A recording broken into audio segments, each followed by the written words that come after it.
안녕하세요. 사순절 세 번째 특강을 맡은 김도내 디모데 신부입니다. 이렇게 영상으로 만나뵙게 돼서 반갑습니다. 사순절이라는 뜻의 영어 렌트는 여러분들이 잘 아시는 것처럼 봄이라는 의미를 담고 있습니다. 사순절과 함께 시작되는 봄은 꽁꽁 언 땅에서 말라서 죽은 것만 같은 가지에서 새로운 새싹을 피우게 하죠. 그리고 부활절쯤이 되면 정말 봄은 만개에서 새로운 생명의 기운이 가득 차게 됩니다. C.S. 루이스는 그의 책 영광의 무게에서 아름다움에 대해서 이야기하는데요.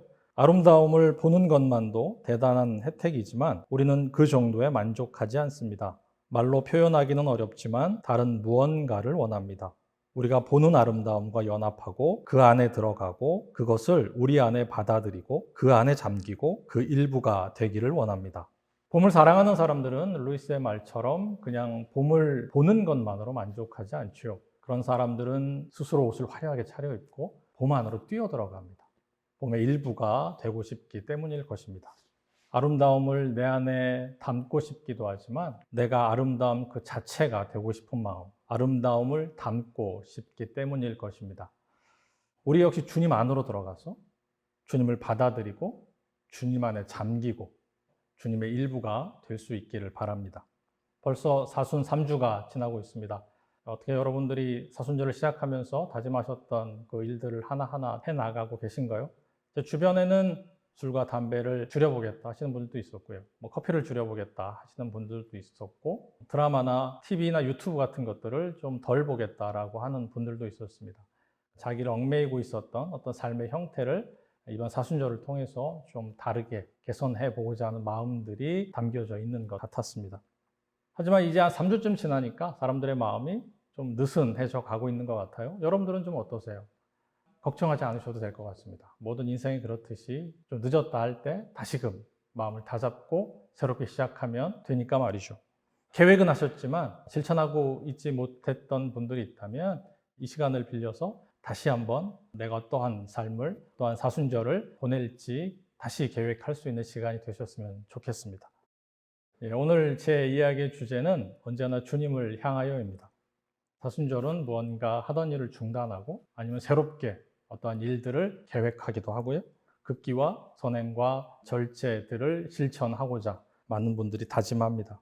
또 지금까지 미루어두었던 이웃을 향한 베품들을 실천하려고 노력하기도 하죠. 기도서와 더불어서 묵주 기도를 준비하고 실행하시는 분들도 계십니다. 저는 이 모든 것들이 매우 소중한 시간이 될 거라고 확신합니다.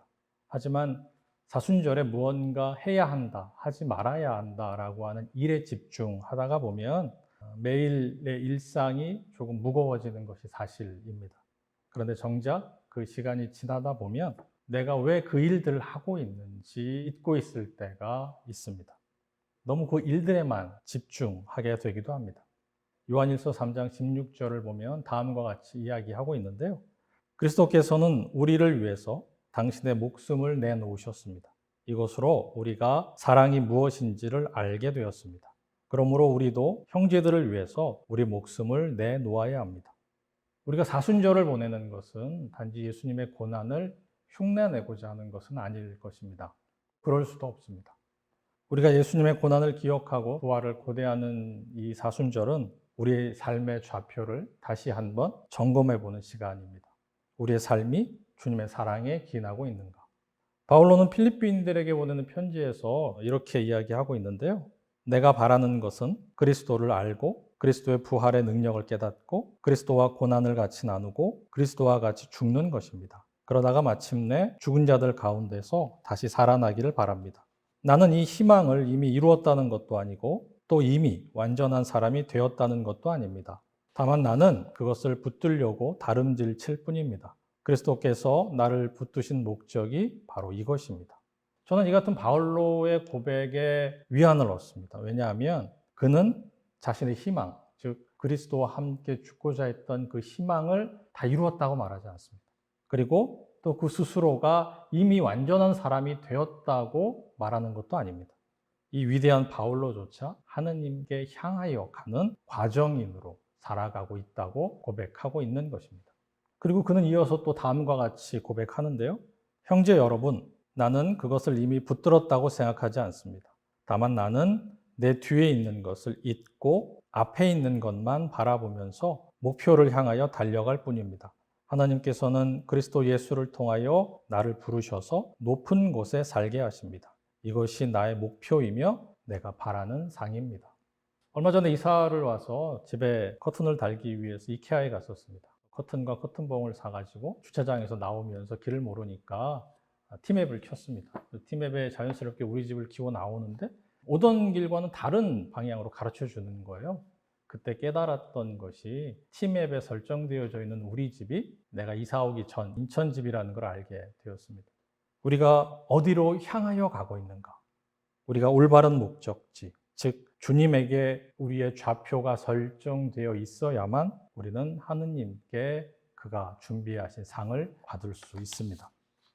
목적지가 잘못 설정되어 있다면 아무리 수월해도, 아무리 뻥 뚫려 있어도, 또 아무리 아름다워도 원하는 곳에 결코 도달할 수는 없습니다. 이제 잠시 바쁜 일상과 다짐했던 일들을 내려놓고 많은 일들 가운데 정말 중요한 것이 무엇인지, 지금까지 해왔던 뒤에 있던 모든 일들은 잊고 앞으로 내가 디뎌야 할 그 길이 어디인지 우리 삶의 내비게이션을 조정해 봅시다. 만약에 여러분들이 나아가고 있는 그 길 바로 앞에 예수님이 계시다면 여러분들은 바로 올바른 길을 가고 계신 겁니다. 이 사순절 우리는 주님을 향하여 달리며 주님을 닮아갑시다. 그를 담은 그리고 그를 닮은 삶이 우리의 궁극적인 목표이기 때문입니다. 이혜인 수녀님의 또다시 당신 앞에서라는 시의 한 구절로 오늘 이야기를 마무리하고자 합니다. 옷을 찢지 말고 마음을 찢으라 하셨습니다. 이 40일만이라도 거울 속에 나를 깊이 성찰하며 깨어 사는 수련생이 되게 하소서. 이 40일만이라도 나의 뜻에 눈 감고 당신의 뜻에 눈 뜨게 하소서. 감사합니다.